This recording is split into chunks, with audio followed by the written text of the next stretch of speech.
This is a crazy, crazy job we got on the restoration side.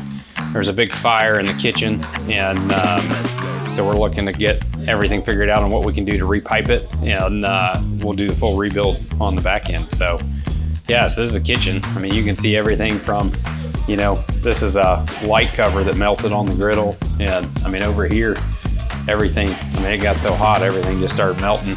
And we go back this way, and I'll show you. I mean, it burned all the way through the roof line, and so you can see it's quite a mess. So, you know, first thing is we'll come in and camera everything, get documentation on it.